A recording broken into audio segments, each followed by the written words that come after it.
and during the entire duration of connection, That means switch one in the previous slide you have seen that switch one, sorry, in this entire the duration throughout the data transfer phase till disconnect happens, this switch 1 and switch 5 will have to be reserved for communication between A and B, which is a little worrisome factor. If the resources are not that many, then it becomes a problem. You got the idea. So because switch 1 and switch 5 are not available to other connections, right? Generally, it used to happen in telephone network, earlier telephone networks, when you are trying to call somebody, and if that somebody is engaged, you cannot converse with that person. Right now, generally, it has a low efficiency and delay in this type of network is minimal. That's the biggest advantage, though it has low efficiency in terms of, the entire resources are reserved, but data transfer are not delayed at each switch. The moment the data is received, it is immediately transferred because the whole path is already established. Resources are allocated, so the data transfer happens to be very smoothly and very fast. So this is the figure which is I'm going to show is this. So now you can see here this connect phase and what I'm saying, this switch 1, switch 5. So once the connection is established, the data transfer happens to be very smooth because entire path is free, right? So this is the time at disconnect time. You can see here the time of disconnect. So here it was initiated at this particular time and it was finished. This disconnect request was finished because the disconnect packet what has been sent, the first bit of the disconnect packet was sent at this particular time, then second bit, third bit, fourth bit, and fifth bit. Suppose this is having around 60 bits. This packet is having, disconnect packet is having 60 bits. So all the 60 bits one after the other, they will leave and they are received. So first bit is received at this particular point of time and the last bit is received at this particular point of time. But the total duration required for disconnect was when the request was initiated. So this time difference from here till the last bit is received by the sender, this is called disconnect time. So time to disconnect, time to connect, and this entire thing is time to data transfer. You got the idea, time to data transfer. So data transfer was initiated at this place, and if you draw the line over here straight, you got the idea. So this is what was the entire duration for this thing. So total delay between connect and disconnect, this is called total delay. So how do I represent total delay? Okay. So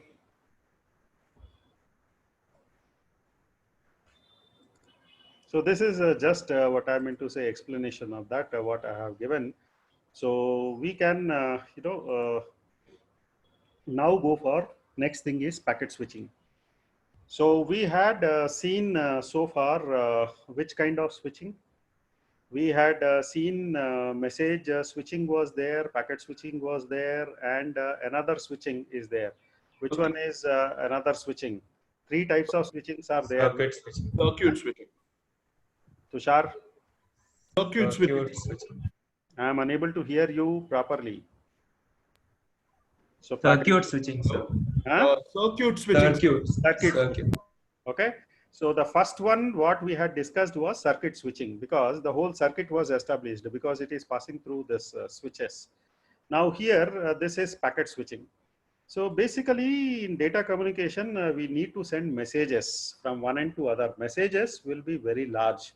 You got the idea? So packet switch network, what it does is the entire message has to be broken into certain number of packets. These packets may be, going up to say roughly thousands of packets.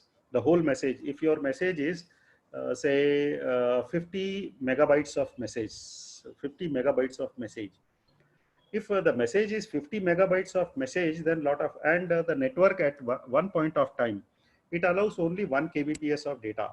assuming that 1 kbps. 1 kbps means only 1 kbps. So I can see the calculation how many packets will be created. And of course, I'm not trying to calculate the what I meant to say header and trailer space that is required for each packet. You got the idea? So just I have say 10 mbps. You got the idea of data to send. So 10 mbps of data to send. You got the idea? And network accepts how much? 1 kbps of data. 1 kbps of data. Only the packet size should not exceed 1 kbps. You got the idea? 1 kilobits per second. 1 kilobits per second or kilobytes per second, whatever. So mbps. So this is mbps. You got the idea? So I can write it as 10 into 1000. You got the idea? Into 1000, because m, if you convert it into kbps, so you can see here with the simple what I meant to say message, which is of the size 10 mbps, I require, you got the idea, minimum of how many? 10,000 packets. You can see here 10,000, because 10 is mbps. When you want to convert it into kbps, multiply it by 1000. So 10,000 packets are created here. Again, with every packet, the size, maximum size of the packet is 1 kbps. Then your data part should be less than 1 kbps, less than 1 kbps, because it will have something called as header here and something called as trailer here. Every packet will have a header and a trailer part associated with it. We have seen this earlier. You got the idea? And this will be data part. This will be the data part. Okay. So I'll have header, I'll have trailer, I'll have data part. So this entire thing size should be 1 kbps. You got the idea? 1 kbps. So 1 kbps means you can see 10,000. 10,000, if you add a header size and trailer size to each this thing, it gets another increment. So this is what happens. Am I clear over here? So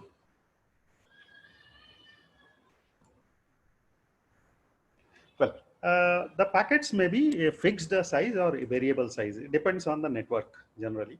Many networks are there, like ATM networks. It wants that packet should be a fixed size, right? So generally, size of the packet will be determined by the network governing protocol. If it is TCP, TCP allows only packet maximum size of the packet to be 1, what I meant to say, kbps. If it is ATM network, it allows only 53 bytes as a cell size, You got the idea? And in packet switching, unlike your circuit switching, we do not require, you got the idea? We do not require uh, resource allocation. So no resource is allocated, while establishing the connection and all. So there is in packet switching, there is nothing like connection establishment, then acknowledgement receipt, and then what I meant to say data transfer and connection tear down. Nothing. You got the idea? Nothing doing. So it is if the data is there, just start pushing it inside, just into the network. Am I clear over here? So this means there is no reserved bandwidth is required. You got the idea? And no processing time for each packet is required. Resource are allocated on demand, and the allocation happens first come first serve basis. There is no necessity that this particular sender will have more importance to that particular sender and that kind of thing. Right. So this is what is there, uh, and generally it is like a scenario where restaurant, if you see, whichever customer goes first into the restaurant is allowed to occupy a seat, and then he is served. You got the idea? So it is something of that form. Of course, there are certain restaurants which allow reservation also. You got the idea? But here I am talking of a restaurant which does not allow any reservation. So you just have to go inside to get the service of the restaurant, tiffin service or meal service, whatever it offers, and come off. Am I clear? Once your job is done, you can come off. So no reservation. It's kind of first come first serve basis. Okay. So this there are two types of packet switch networks now. One is datagram networks and another is virtual circuit networks. So in circuit switched networks, if I want to differentiate between circuit switched networks and packet switched networks, I see that in circuit switched network, the entire, what I meant to say, data transfer cannot happen without establishing the connection.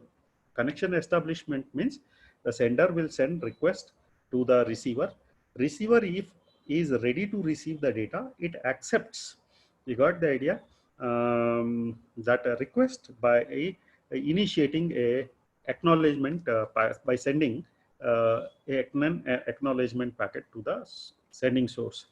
Once acknowledgement is received, the sender understands that it is free to send the data. Now it starts sending the data through the path which was already established through predestined switches, and the data transfer happens very fast, and disconnection can happen at any source, like the receiving source may initiate disconnection, or the sending source itself may initiate disconnection. So this is what is circuit switched network. But in packet switched network, this is not the scenario. When the packet message is there, a big message has to be sent from sender end to the receiver end. Sender simply sees the network protocol, which allows what is the maximum size of the packet that is allowed.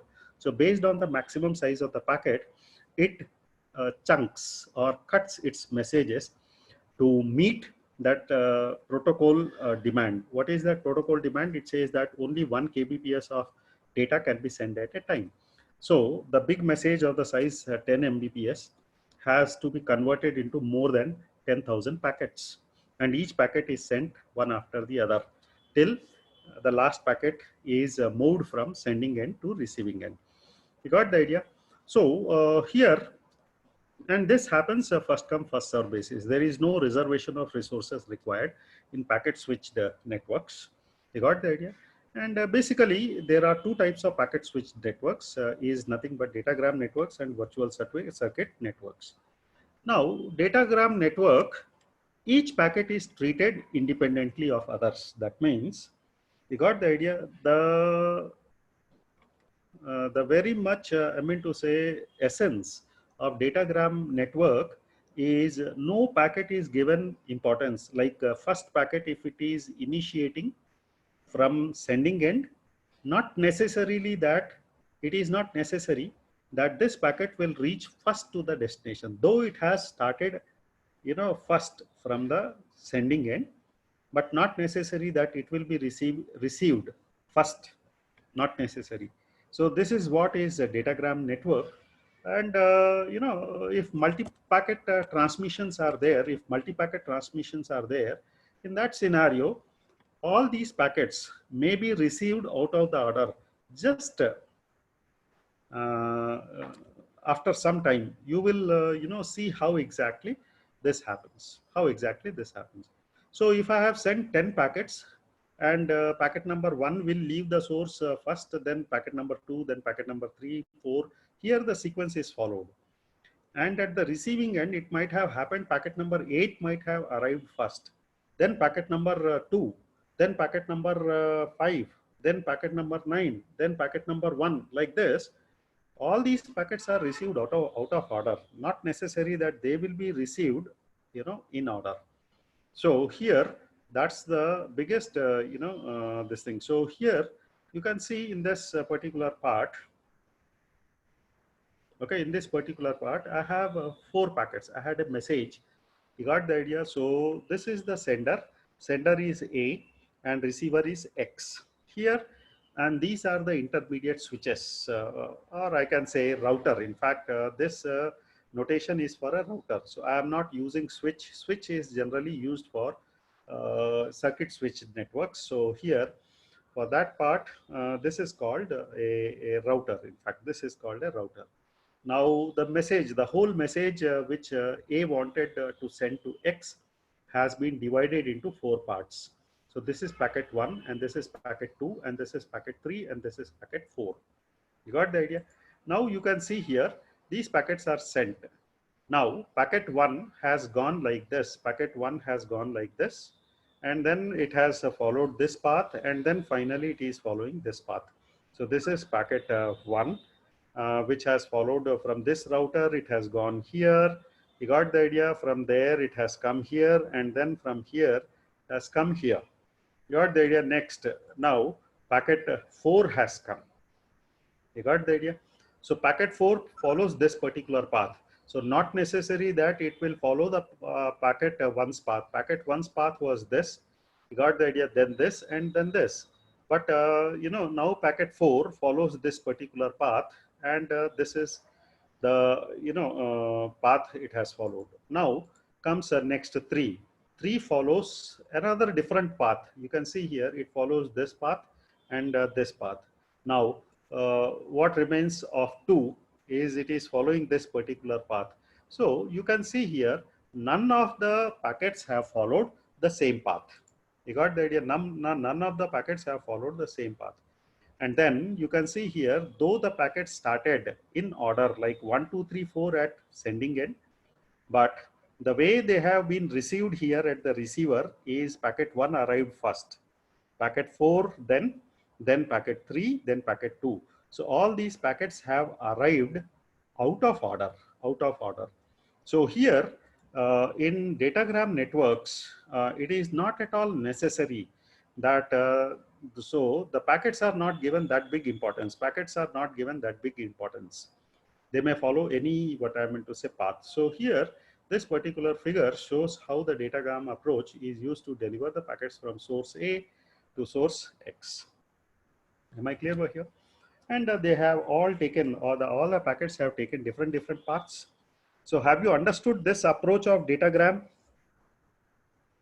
Yes, sir. Yes, sir. Yes. Yes, sir. Yes, sir. Everyone. Raja. Excuse me, sir. Yeah, Himanshu. Sir, I have a doubt.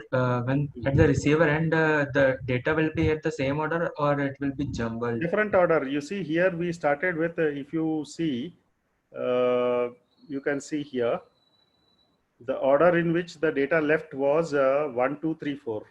Got the idea? So first went, then second went, third went, and fourth went. So in between, Yes. what happens? Why this out of order will be there? If 2 arrives at this particular switch, and it finds that this particular switch and this particular router are not free, and even this is not free. So the next router where this suppose packet 2 has arrived here, for packet 1 all the paths are free, but packet 1 is following this particular path like this from here and from here. Just now you have seen. But packet 2, when it came, other packets were there in the network. So packet 2 will be here. And when it sees that this is busy, this is busy, this is busy, it cannot send the packet here. You got the idea? So it Yes. has to wait. 2 has to wait. So you can see here, the first followed this particular path and was there. Then came fourth. So fourth Yes, found its path earlier than 2 and 3. You got the idea? Then 3 found the path before 2 only, direct path, and 2 finally found the path, this particular path. So all these while it was waiting here. And finally the order in which the packets were received was 1, 4, 3 and 2. So though the packet started from the source, sending source as 1, 2, 3, 4, but they were received out of order, because here when the packet came at this particular point, this particular